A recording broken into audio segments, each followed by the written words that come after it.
This is Family to Ghost, and we're live on the air with Dr. Sherlonda Adkins. You're the Unstuck Strategist, and welcome to the Family to Ghost podcast. How are you doing tonight? I am doing fantastic. Thanks so much for having me. So ready to dive in. Want to let people know we are a featured podcast on the Newsly Network. You can see a little icon up that says "Listen on Newsly." People haven't checked that out. They can use that coupon code that's scrolling on the bottom that says "Ghost." And that's an audio only platform we will be on tonight. We're a featured podcast there. So they're kind of a supporter sponsor of the podcast. So we mention them. And then in addition, we have your website and your URL, and that will be fully clickable. So right now it's 30.drsherlondaatkins.com. Don't have to remember that, but that'll be fully clickable on all the platforms we're on in the description of the podcast. So everyone will be able to click on that and go right to your URL. So again, welcome to the podcast. And one of the first things we always ask anybody on the show is, what motivates you and why do you do what you do? So what motivates me is really, I don't like being stuck. And so before I realized what stuck was, I looked back and realized like all this intuitive leadership that I had over the years, where sometimes I would, be pursuing a particular item or in a particular career or even in a particular geographical location, and my wheels are turning and I'm like, okay, it's just something I want to do something different. So really what drives me is sort of like my own inner definition of what success looks like, what an unstuck life looks like. And I've really been blessed to kind of march to a beat of my own drum. And so every day when I get up, I have designed my life so that every day looks different. So we have maybe 7 days for some people, but for me, 5 working days in a week, and each one of those days look completely different. And so that's what kind of gets my blood pumping and getting up saying, okay, it's going to be completely different. And I love to share that with other people too, because I meet so many people in the course of the work that I do in different formats that just feel like they're stuck in a rut. Yeah, I think it's a common problem. Like if you're on the 9 to 5 rat race corporate, structure, and you're in that job, a lot of times, you don't get moved up to your yearly performance review, unless something else happens, and you might be doing the same thing for the last 10 years, 5 years, whatever. And, during the pandemic, I met a lot of people through this podcast. Were part of the Great Resignation, and they were like, no, I'm not doing that anymore. I'm going to do something that it was a childhood dream. I'm going to go and, do something online. I'm going to create my own business. I'm going to be an entrepreneur. I'm going to go pursue trying to be an author. I just talked to a guy last night that, was pursued being an author and became an author. He's working on all kinds of things. So it seems like people get to a certain breaking point and then they look for help, like people like yourself. So is that how people find you? They really kind of realize they've hit that, like, oh, I need a fork in the road. I need to make a decision.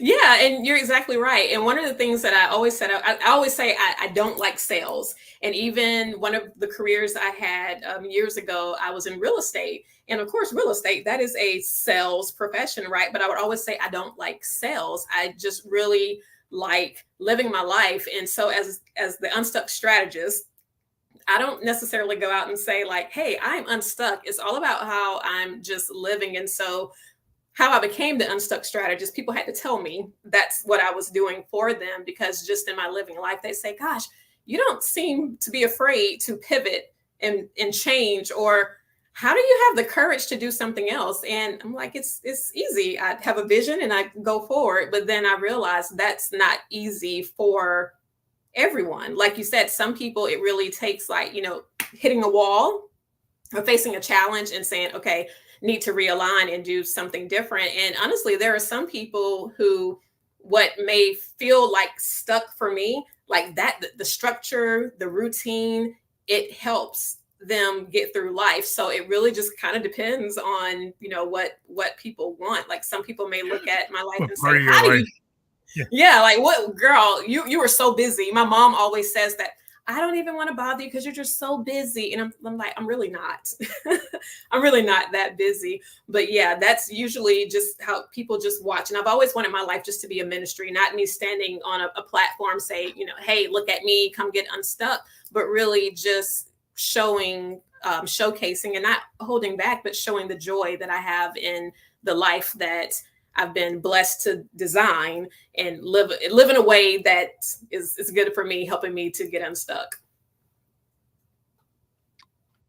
I think it's really interesting. I talk to a lot of people you call creative type people who Hmm. are like, entrepreneurs, writers, painters, artists, and they tend to kind of go with their inner muse. Yeah, they tend to, and the one thing they might have a day job, they might have something that helps them support that. They might have other things they do, but they've always made it very a big part of their life is their creative drive, and they found a way that even if it's 90% of their day or 50% of their day or 30% of the day, they always kept it as something important in their life. And it seems like some people don't realize, like maybe your day job isn't the 100% thing, because if your career path isn't making you happy, like if your relationship isn't making you happy, at the town you're in, you feel like you're out of place, you feel like you're disconnected, Hmm. then you're like, okay, well, I need to kind of align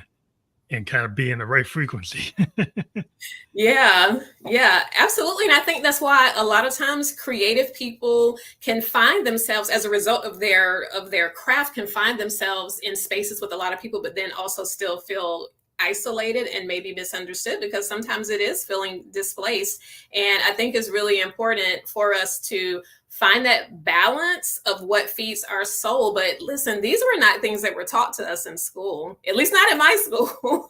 And most of the people that I've talked to, we were taught Yeah, to no one ever. get the education, pursue it, you get the good job, but that's not always the thing that feeds your soul.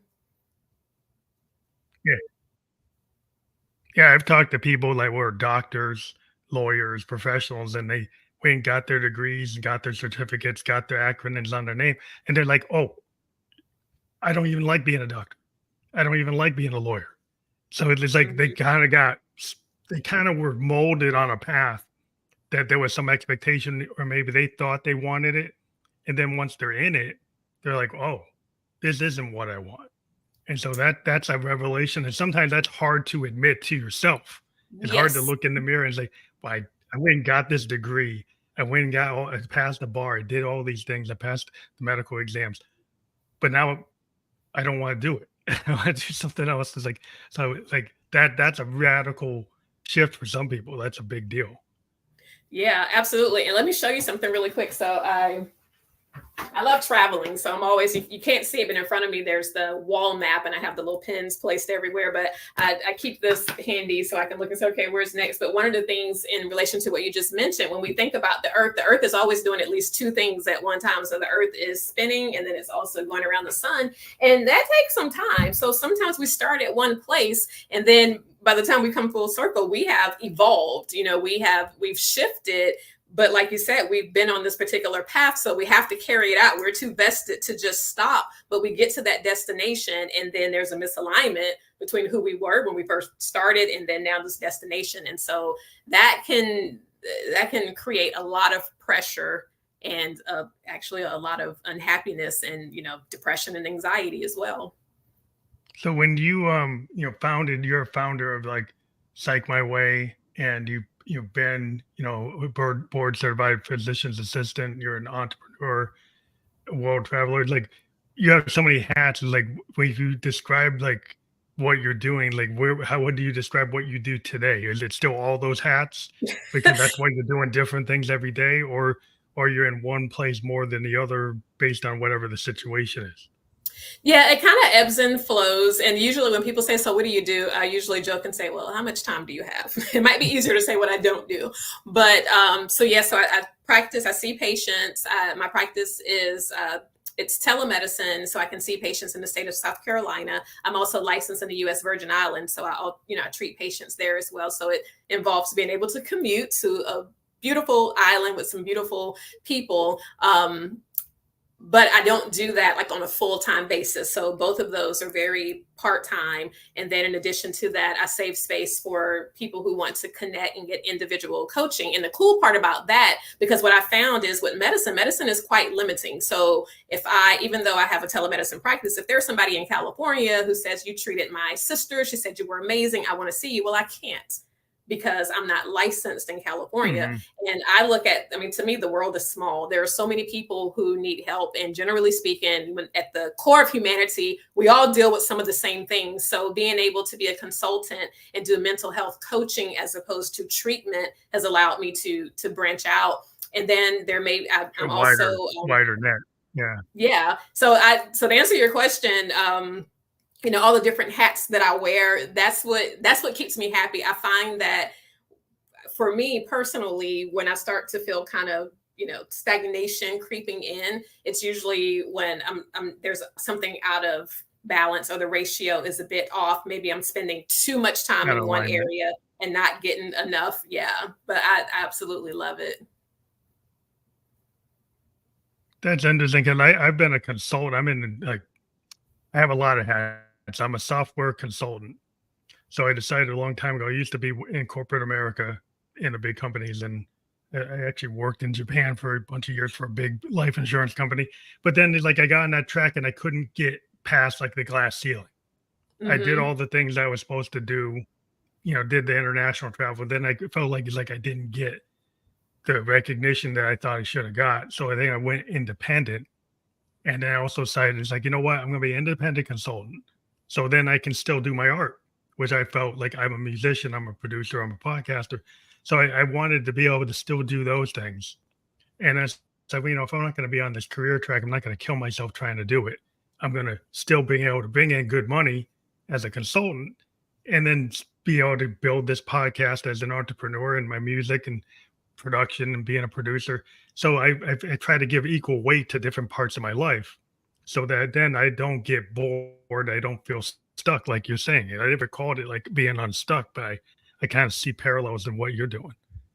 Yeah, and that's exactly, so what you just described is where I tend to meet up with people. They're at that juncture where they're like, I need to do something different, but they maybe can't think past what they can see at the moment, or they can see it, they have the vision, but maybe not the courage. Because what you did, everybody's not going to do that, because it takes courage to do it. But on the other side, I'm sure like your mental health is probably so much better. You're enjoying life because you are doing this. You have your own canvas and you're creating the masterpiece as you see it, not so much, I feel like when you're in those spaces and you're trying to, climb the corporate ladder and you're not getting there, you feel like things are just, it's just not working out. But when you get on the other side, you're like, hey, they did me a favor. They did me a big favor. Yeah. Well, just when you just start saying like, I build the podcast, that's my own entrepreneurial, enterprise. I've been doing it for a while, and it's given me a lot of benefits. I get a lot of opportunities. Can I meet so many people? I got this massive Rolodex. I've interviewed like thousands of people. And so and you think about it, it's like a master class. Mm-hmm. Every time you talk to somebody, you talk to each person's like a master in what they do. And so if you think about it, if you've done 1,000 podcasts, I got 1,000 hours of talking to experts in all these different fields. It's like getting another, like a degree, because you're getting all this, the kind of knowledge is like, this transfer of knowledge. It's oral history. You're getting all these oral histories from all these people.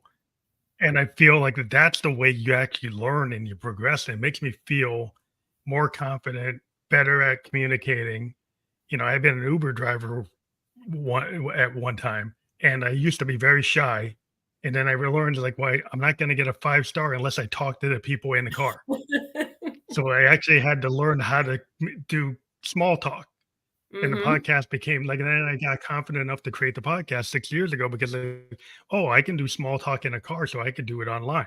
And so sometimes you can see, a path, and it might not be clear where it leads, but it opens up doors. Absolutely. And again, like I really commend you on your journey, because not many people will say this is the thing where I feel like I'm challenged and maybe it's keeping me a little bit stuck. So I'm going to do the opposite. Instead of leaning into this, I'm going to do the opposite and force myself out because it's expansive. That's amazing. I consider that like pushing past sticky thinking. So part of the things that keep us stuck is some of the sticky thinking, and we all have it. We all have it. Sometimes it's the ability to self-coach and coach ourselves through it, and then sometimes it's meeting other people, like the master classes that you mentioned. Sometimes it's having a coach or a mentor. I have a mentor. She's absolutely amazing, and she helps me, to push past the sticky thinking and challenges me to stretch myself beyond, staying in my comfort zone. Yeah, there's always this quote I have from David Bowie that as a musician, he actually was in an interview and he said, "I like to tread water as a musician." He said, "What does that mean?" He's like, "I like to push myself into areas where I'm not the expert. I'll go Mm, work with Luther Vandross, who's a better singer than me, right? I'll go work with Stevie Ray Vaughan, who's a better guitarist than me. I'll go push myself into genres that I don't really know anything about, and I'll yeah. push myself into it to challenge it." And he created a really great body of work because as a musician he was willing to do that. He was willing to kind of Mhm. throw out what he'd done. And he could have just lived on something that he was good at, and then he would say, "No, I'm going to start all over again." That's a really hard thing, and I always looked at people that do that, like, not that they throw everything out, but it's like if you push yourself into another area that you're not good at, just to kind of as a learning experience, that kind of can kind of force you to be unstuck because then you got to Absolutely. spend time not being in your comfort zone and build up again. Yeah, absolutely. And I put that in the category of like collaboration. So Unstuck is an acronym, and the C stands for collaboration. We're limited, like our minds are limited. So we do have to push beyond what we can do on our own and the knowledge that we have on our own, and reach out. And that makes life so much richer. Absolutely. Yeah, because we're living in this age where like we're at this like technological like change state. It's kind of like the horse and buggy goes to the car. Like AI Hmm. and robotics are that both happening at the same time. And so there's a lot of people that might be forced to be unstuck because there's going to be a massive change in the workplace in the next like 5 years. Yeah. It's going to be faster than it ever happened before. And so a lot of people might have to like really look into the type of methodologies that you have because they might not have that much of a choice because the world is shifting in a way that's like very radical. Yeah, definitely. I totally agree with that. And the older I get, I feel like I sound like my parents and my grandparents when they would talk about, oh, back in the day when we were growing up. Because I mean, even just thinking about cell phones, I remember being in school. There was no such thing as a cell phone. I remember I think it was high school when we got pagers. And then just to see how it progressed, my mom had a bag phone in her car that you plug into the cigarette lighter, and so these things are literally happening. And like you said, there are some things that are going to happen even more rapidly than the evolution of, car phone, cell phone. It's amazing. Yeah, and you can be scared of it. I'm in IT, so I'm not as scared of it because I have to kind of relearn everything all the time. It's like exponential growth in the tech. Like what was good 6 months ago is not really where it's at. What's a year ago is like even worse. It's like the tech keeps on shifting, and if you're in it, you have to learn. It's like you're always going Mhm. to college. You're always learning. You're always getting certified. And I don't think a lot of Americans are used to that. I mean, if you're in academic, if you've gotten a master's degree or you've gotten but not everybody does that. Most Americans Right. don't get those additional degrees.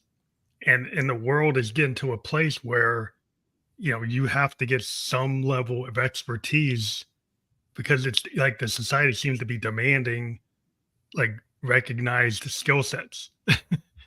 Yeah. And you know what I think what's cool about that is, again, going back to the traditional education model, I feel like we were taught to be generalists, as opposed to, like, now I'm thinking about it because I'm older. Where is the need? Where is my interest?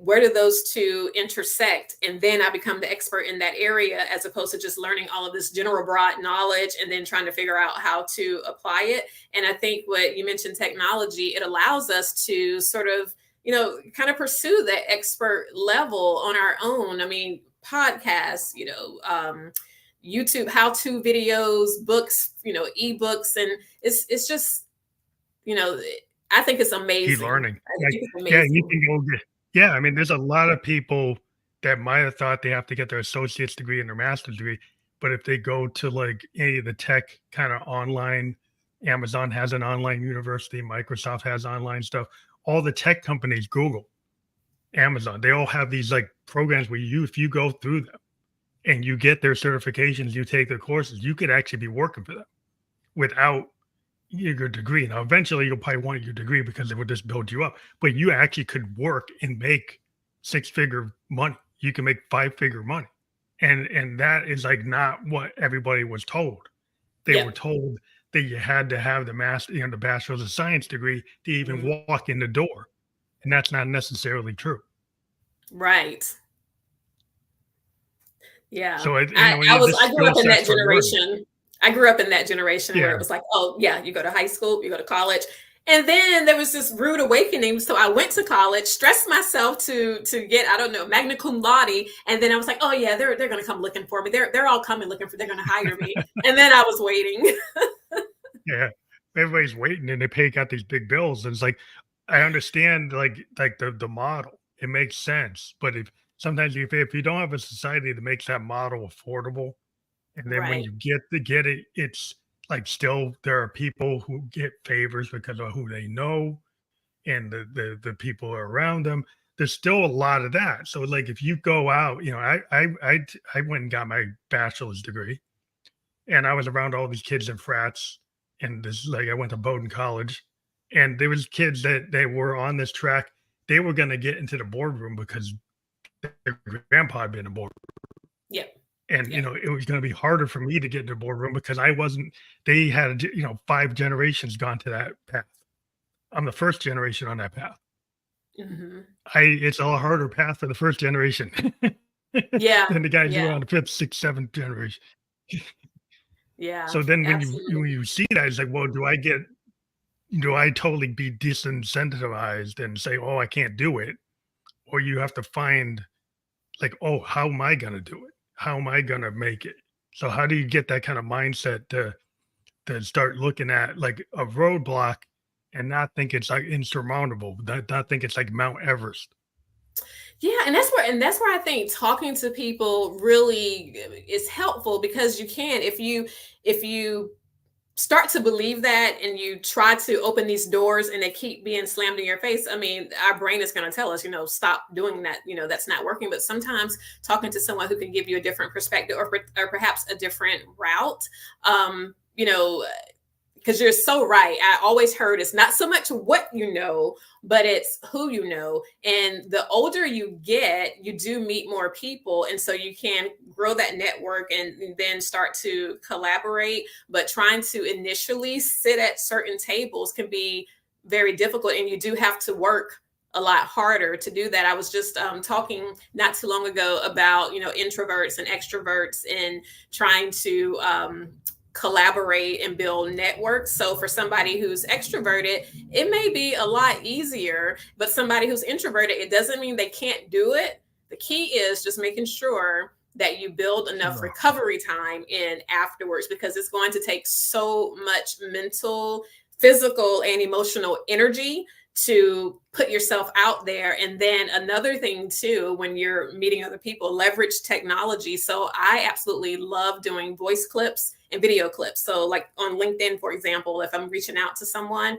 the normal would be to type, send a note, but I prefer sometimes just to do a voice chat, because I feel like you can hear the inflections of my voice, and my energy conveys really well through my voice. And sometimes you can do a video or do a chat and then send that out to multiple people. So you can leverage that one when you mustered up enough energy to have that one video, and then use that to leverage to connect with other people. But absolutely, when you're having to start from from zero, like start from the ground up. It is more work than to just, have a network just waiting for you, people who are just looking for you because you have a particular pedigree, or maybe part of a sorority or a fraternity or legacy, family legacy.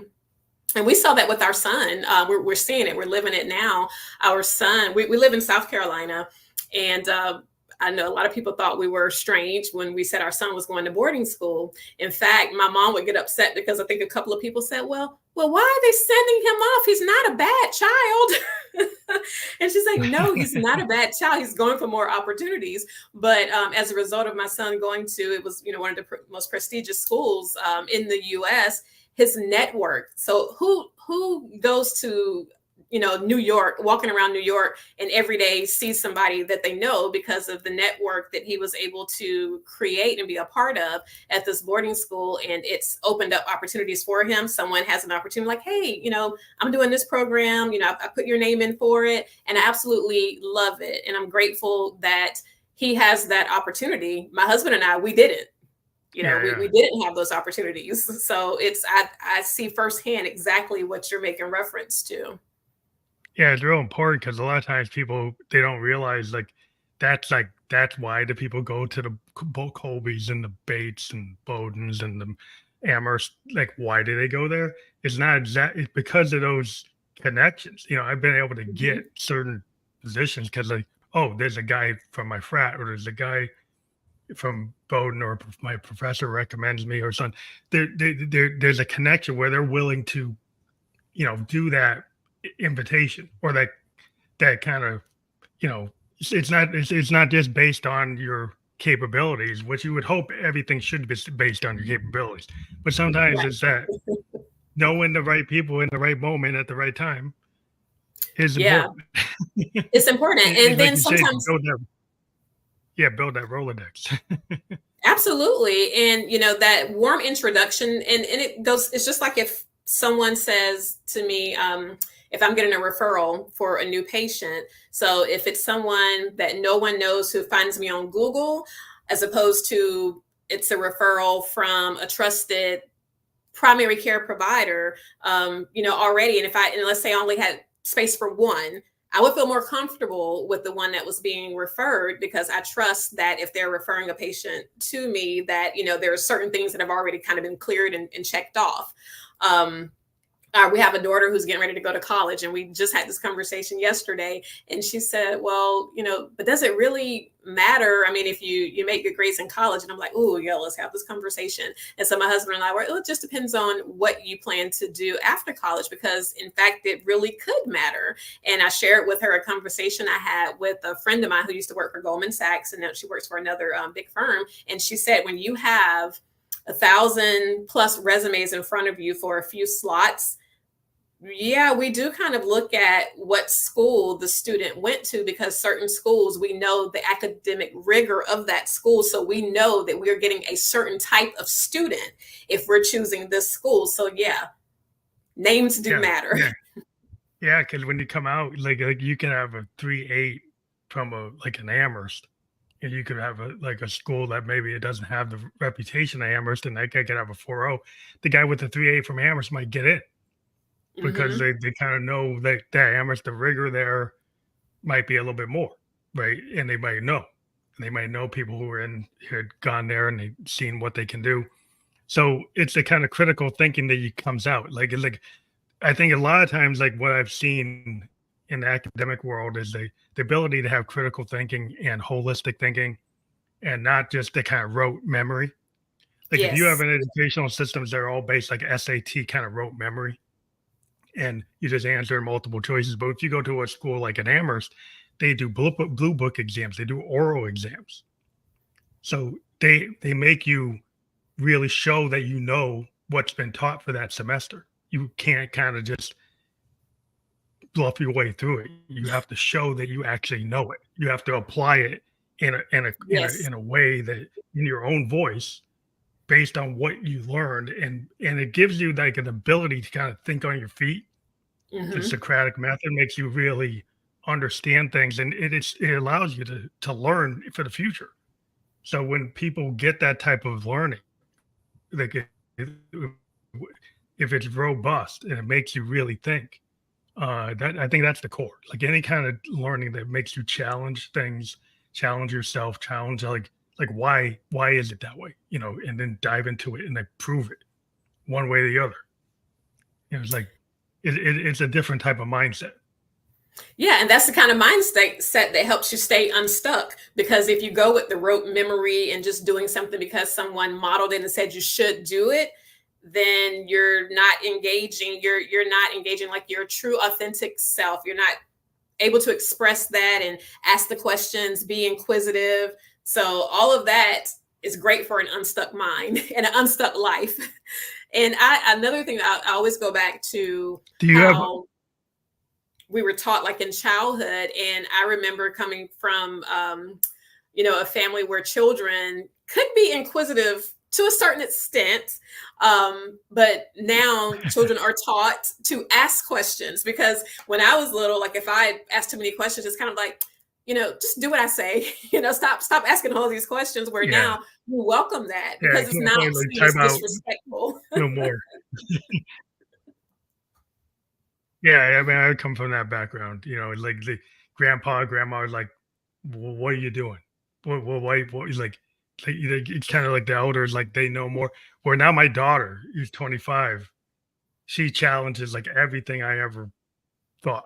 And she's always proving to me, like, hey, dad, you're wrong about this, you're wrong about that, you're wrong. Here's the proof. Like, boom, boom, boom. I was like, okay. You're like, but she can't do that. Couldn't do that to grandpa because grandpa's gonna like, what? Right. No, that's not gonna happen. But like in our house, it's like I had to learn. Like it is gonna happen. Right. That's interesting. Yeah, it's just I think we have to learn about the balance in life. Like there's one question you like to answer where you like the balance of ambition and cerebral like rest.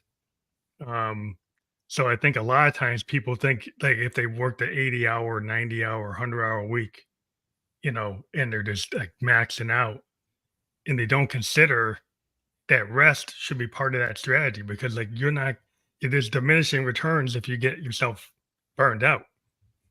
Absolutely.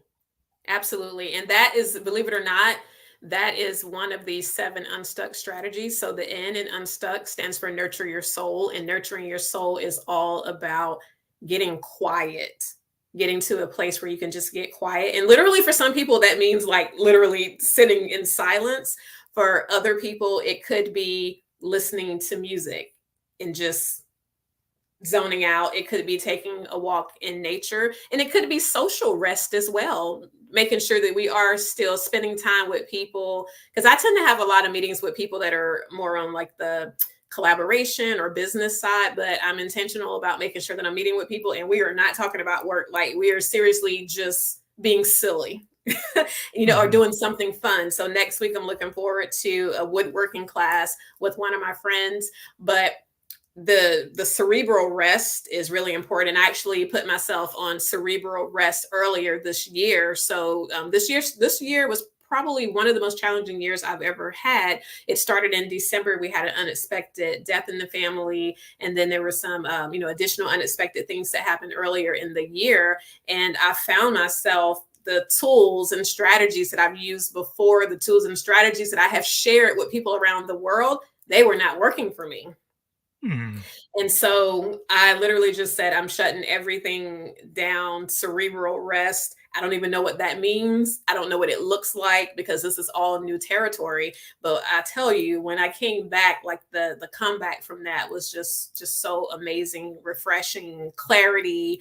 So I recommend everyone, just have some strategies in place of how you need to decompress. COVID taught a lot of us that. I think that Yeah. um, we were, generally speaking, in a place that we had never been before. And for many people who were struggling, they had to find ways to cope with it. Now I will say, and from a mental health standpoint, not everybody struggled through the pandemic. I'll make that very clear.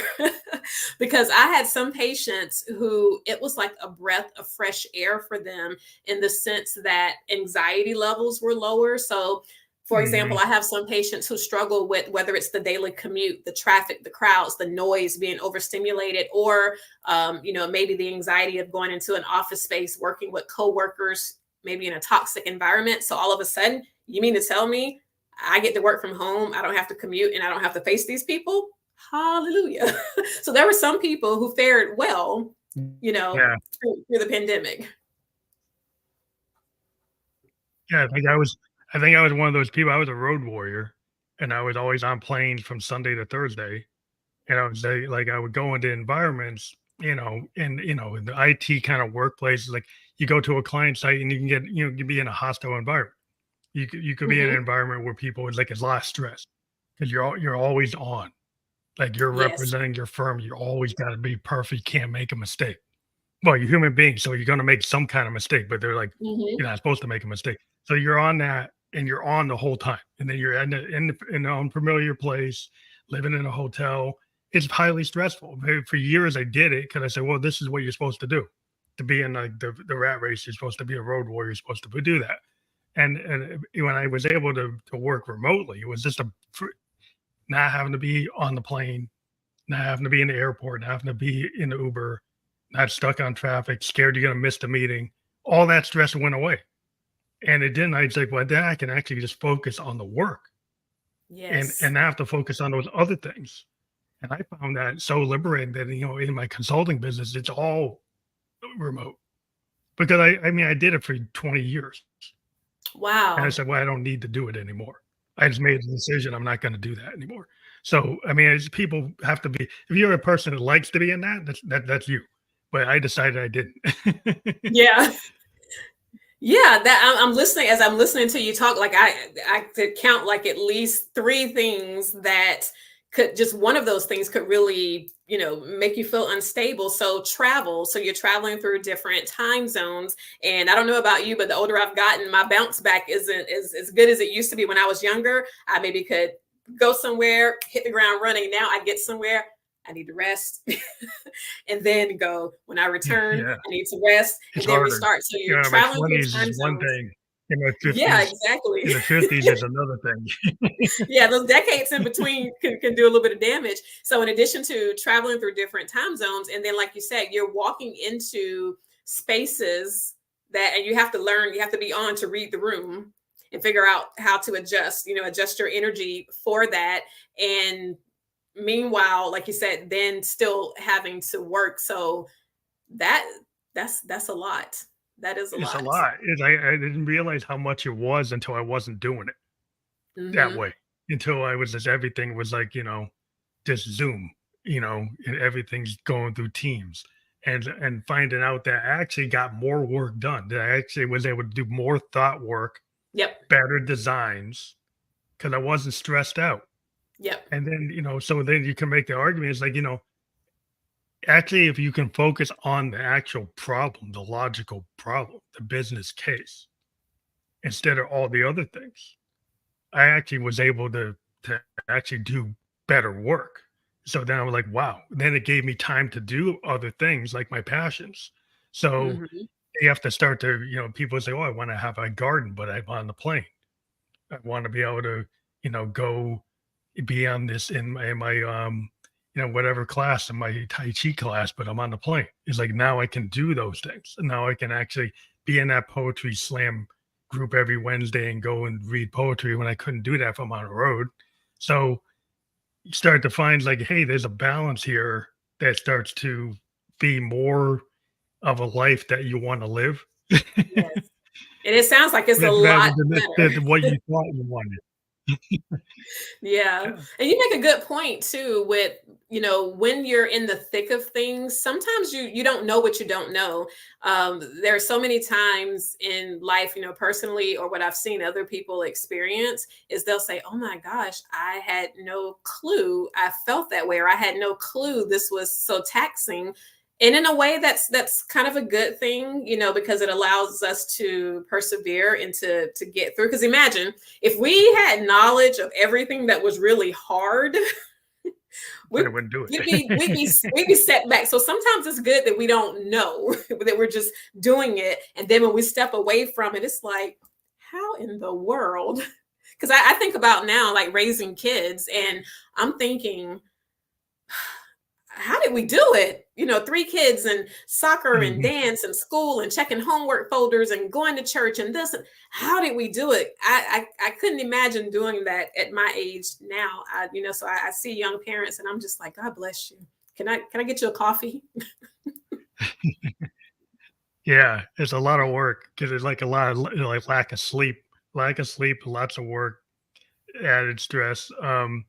But it's like you do it because you're like your kids, you love your kids, so you don't think about it. Like it just, it just ends up being something they have to participate in, because it's like you're a parent, and that's Mhm. what you should do as a parent. Like I remember my dad was a sales guy, so he was always gone. He was there, but he's working all the time.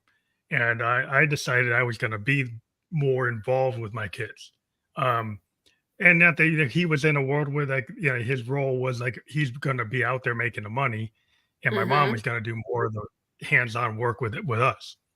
But I decided like I need to put a little bit more in because I felt like I didn't get enough from my dad. So sometimes you have to kind of map out like, okay, this is what happened, and maybe you want it to be better, Yeah. for And your I kids. think that's the beauty of if you're blessed to have a family and create your own family, you can create your own norms. You get to design what you want your family life to look like. And sometimes that's based on like eliminating the things that, maybe we didn't like so much about growing up, or either infusing more of the things that we did like. So you get that, it's like a prime example of choosing how you want to have an unstuck family life. And then our children, it's kind of cool. You say your daughter's 25, so you're probably seeing this too, where, watching our children in their own environments and seeing just simple things. Like we went to our daughter's apartment, I'm watching her cook and do the dishes and just noticing where she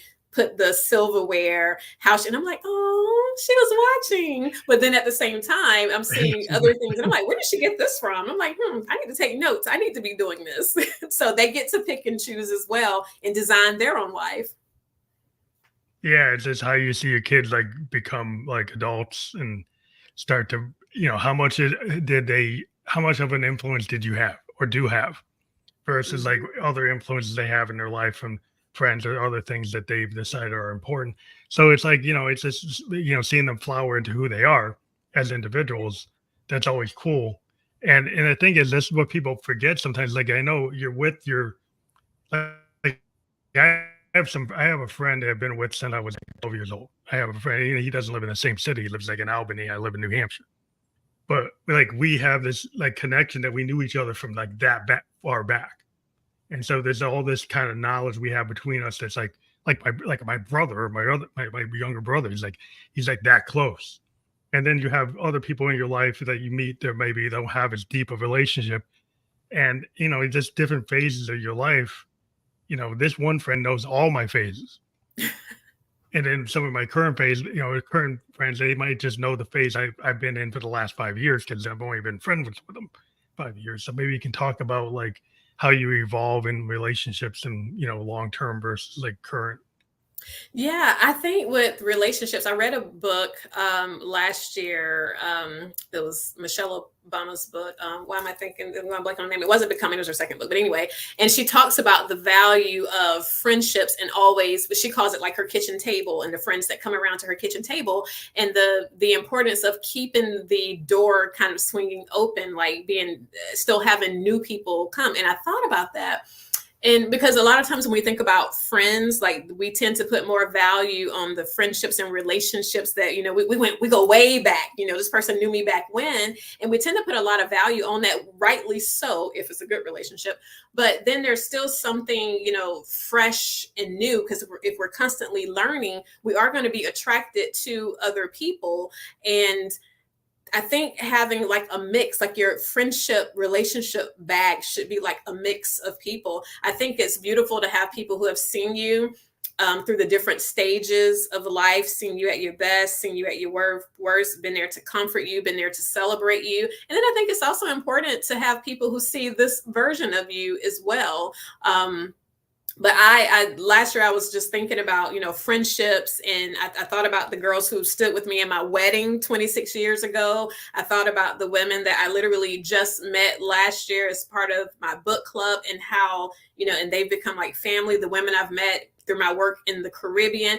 And I was just like, my life is so much richer because of these relationships. And one thing I will mention about friendships too, that I feel like the movies and the TV shows sort of give this romantic style to friendships, especially women. There's always like four women, and they're always saying like, "Oh, girl, I have a problem," and they pick up the phone. They all get on the phone and like, let's go get a drink, and they all show up, at a restaurant, or they go to each other's house. Real life is not really like that. Sometimes some of my best friends, we may not talk for weeks. We may send a text. We're not meeting, that we're all busy. We don't all live in the same geographical location, so we can't just like meet up. But it doesn't mean that, that support that we provide for each other, it isn't there. And then another thing about having a variety of friendships is that there's no such thing as relying on one friend for everything. There are some things that you go through, and you have a particular friend who's going to be that person that you go through that you probably wouldn't necessarily want to maybe burden or share with another person. And I had to figure that part out, because I'm like this loyal person. Like if we're together, like if we are friends, we are friends, and I want us like all to know, everything. If I'm sharing something, but I with wisdom and age, I realized that there are some things that certain people are just better at supporting through. There are some people, if I want to just be like, you know what, I just want to go, hey, who's going to go on this random trip with me? There are certain people I call, for that as well. And I value each one, just as much. The ones that I haven't talked to in a long, long time, but when I talk to them, it's like I'm hanging on to every word, because there's just so much wisdom and love in what they say. So yeah, as we evolve, we definitely should still be seeking relationships. And on the flip side, sometimes as we evolve, there are some relationships that end. And when that happens, we have to be okay with that. There are some people who are seasonal. They're just going to be in our lives for a particular season. And everybody doesn't come from like a perfect world. So sometimes we have attached ourselves to people who are toxic, who never really have been good for us, but the heart does what it wants to do. And so sometimes we fall in love with these relationships, and we don't want them to end, but sometimes it's best that they do. It's like the law of attraction. I think everybody's like on a frequency. Like it's like when you were Mm-hmm. 17, you could be on this frequency, and the people around you, they're in sync with you. They're in tune with you. Because I'm a Mm-hmm. musician, I always talk in those kind of terms. Then later you get a little out of phase, right? Like that the person I was hanging out with, I was 17. I'm really not in sync with where they are, because maybe they still were like acting like they were 17 and they're 35, Right. or they're 55. Like I Mm-hmm. can't do what I was doing when I was 17 when I'm 55. Right. So it's like they might still be on that track, and I'm like, well, that's not going to work with where I am now. And then you're like, why? They, maybe we can say hi for a time, but sometimes there's certain people on a path that doesn't really intersect with yours anymore. It might run parallel, and it doesn't really connect. And you have to sometimes like, hey, like you let it go, because if Yeah. it doesn't work, it doesn't work. And now you can't force things. I think sometimes people try to force Oh something, yeah. and then it doesn't really work if it's not going to have that kind of like, I don't know, good vibe or bad vibe. That seems kind of foo foo, but it's true. Like you No, can pick the no. vibe, it's true. Yeah, because energy, yeah, I believe that too. Like energy attracts energy. And we know here before we'll know here. Because here we will talk ourselves into or out of anything to make it work. It's like I was putting together a puzzle earlier this year. It was a mindfulness activity, and it was really tiny. It was one of those like mini puzzles that had like 350 pieces, but each piece was like the size of a postage stamp. So it was really tiny. And sometimes I just wanted these pieces to fit, because I'm just trying to get it done, and I could almost make it fit, but there was just something off about it. And it's like, okay, it's not going to work. I need to keep trying. And so with relationships, we can talk ourselves into making something fit, but we always know, because you can tell, it's really easy. You can tell after an interaction how you feel. You can check in with yourself and see how your energy is. And if your energy is a little troubled, or there's like something that's just not right, it's not peaceful, that's your indication that's the indication. But if you're Yeah. around people and your energy, you're actually elevated, you're around people who actually can, raise your frequency, they have high vibrations, then that's usually a good indication as well that those are your peeps. You want to at least get a good dose of them every now and then. So, like, if I know you kind of alluded to the acronym of Unstuck, and maybe like the must-have skills, do they kind of equate to the what the acronym that you created for that is?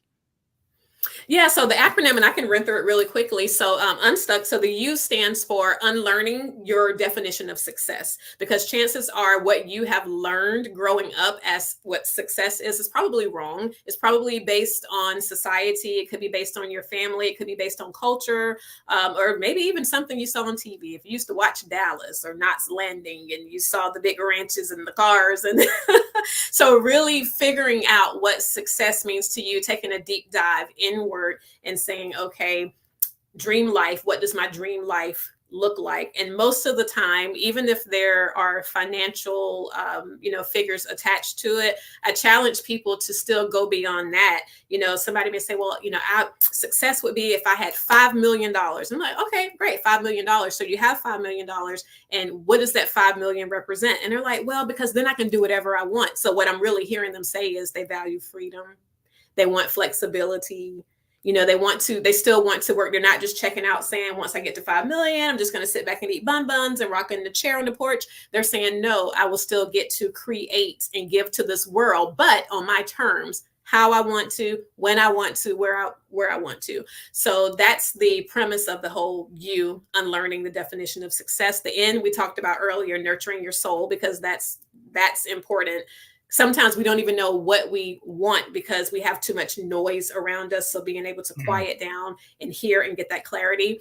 The S stands for say what you want and be clear. State what you want, getting clear on what it is that you want. The T is the action behind it, is taking the step, because there are different people in the world. It sounds like you are an activator. You see it and you're going to go, but there are going to be some people, they're going to get the clarity. They know what they want to do. They've set the goals, but then when it's time to take action, well, I really don't know. Well, I tried that one time before, and that's where that sticky thinking comes in, and it keeps them in that place of being stuck.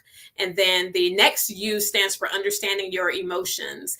And unfortunately, again, going back to our great educational system, we're not really taught to explore our emotions. We're not really taught what to do with these things. We're told to suppress them, to hide them. Don't let people see you sweat. You're going to be all right. Let it roll Shake off it your off. shoulders. Yeah, shake When it in off. fact, we need to feel our emotions. We need to process them. And then when you learn that your emotions are just what they are, they're feelings they need to pass through. I had a patient who was really, really upset. And I told her, I said, this is going to sound crazy. I said, but I want you to, as soon as we hang up, and I said, and I want you to text me afterwards, but as soon as we hang up, I want you to go in your room and I want you to punch as hard as you can, get some pillows and just punch them. And she said, okay. And so she texted me the next day and she said, oh my God, I felt so much better, because she needed to get that energy out. No need to sit there and be a ticking time bomb. So something else that I don't know if you've ever seen one of these before. Oh, yeah. Yeah, so I love these, not just for my patients and my clients, but for myself, because the more clear we can get on identifying how we feel, instead of saying, I'm mad, I feel some kind of way. I hear people say, I'm like, you feel some kind of way. Let's explore that. What's the some kind of way? But if you can say, well, I feel annoyed, I feel irritated, I felt disrespected, I feel elated, I felt intimidated, then we have more information. We can work with that and figure out the opposite of that and what we need to do. What steps can we take to get to that point? So understanding your emotions, we talk about emotional intelligence. If you're in a place of leadership, you definitely have to be in tune with your emotions if you expect to lead successfully. So that's the other U in Unstuck. The C, collaboration. We've talked about that before. And then the K is for creativity, spelled with a K, because we can do it. Yeah.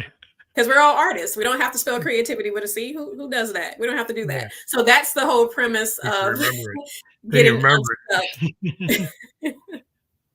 But yeah, I think it's really important. Like part of my thing as an artist, I'm always telling young artists is there's a lot of people who like to get into the comparison game. My whole Mhm. thing as a producer, I asked somebody like, show me the song that you don't that you're scared to show anybody, because that really is probably the biggest reflection of your artistic capability, because it represents like you, as in you. The secret sauce of success is you. It's not trying Yes. to be Beyonce, it's not trying to be Taylor Swift. It's how you approach music, and what if we work on making that sound great, making everything sound like your voice sound the best it can be, that all the music, all the instruments sound perfect, and we figure out how you do phrases, how you phrase things, how you look at things. That is going to be different than anybody else in the world. And if we focus on the fact that you can be vulnerable and you can be cool with that you're not scared of showing people that, because that's how you're going to win. You're going to win when you're willing to be that authentic, vulnerable self, because that's going to be your ticket, which a lot of people don't realize. Is like, to me, that is the ticket, but some people don't believe that because they don't believe in themselves.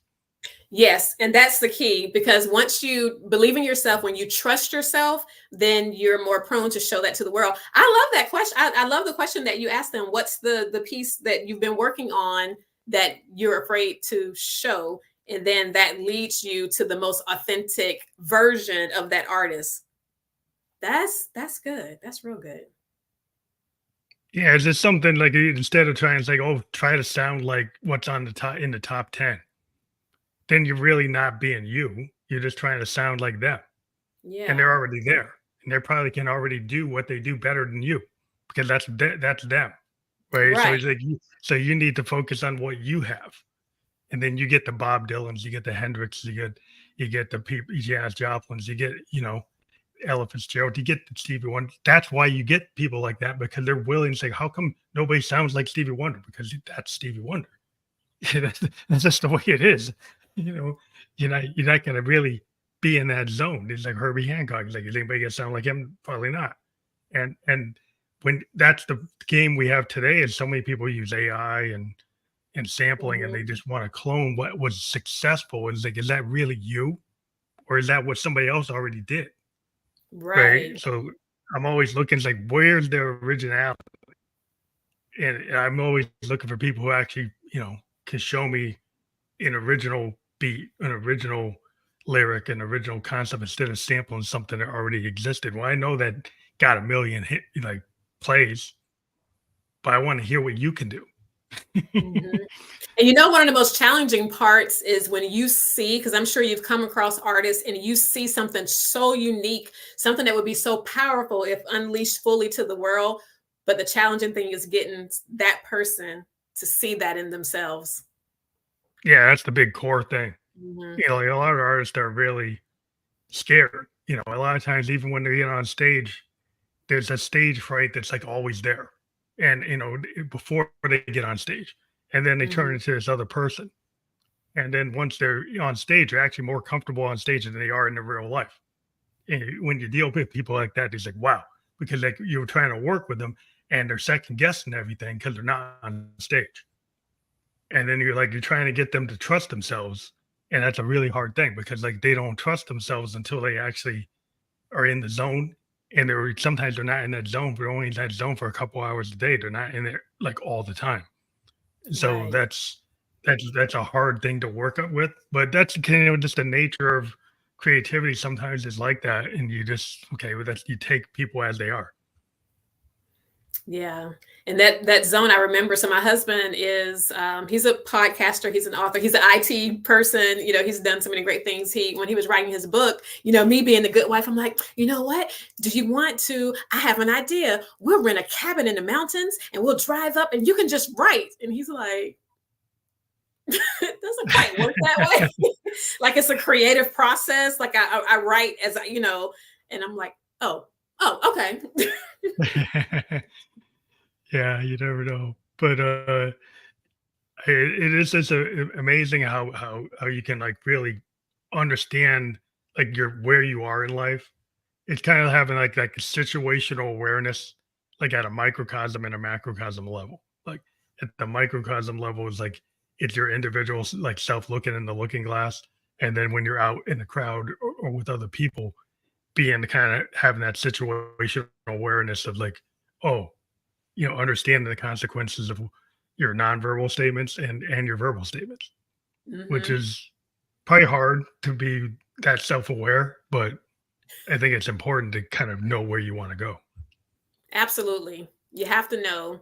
Otherwise, we're just wondering. So we do have to have a bit of an internal compass for sure. So if people go to your website, what can they engage and set up appointments or talk to you or find other information?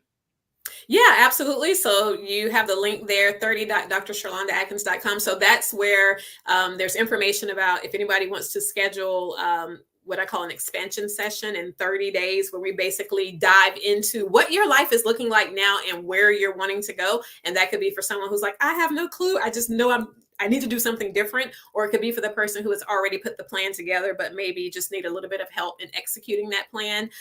So yeah, and I also do retreats and master classes, all sorts of things. I just really love helping people to get unstuck because the time that we're on this earth is very limited. And if we can minimize the time that we are in these dry places and really live a life that's abundant and filled with joy and with peace and creativity, that's what it's all about. Oh, and that's a really good place to stop, but because it's a great place to start too.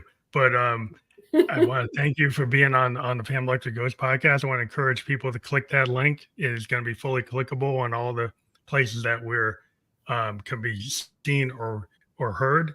We are just live on Facebook, YouTube, and Twitch. And we're going to be on all the other major platforms where you can listen to or watch a podcast. I want to thank you again for being on the Family Electric Ghost podcast. It's been great talking to you. And hope you have a great rest of the day, rest of the night, rest of the week. Yes, thank you for having me. I really enjoyed this conversation. I appreciate it. And I'm looking forward to more people hearing this message. Thank you very much. Have a good night.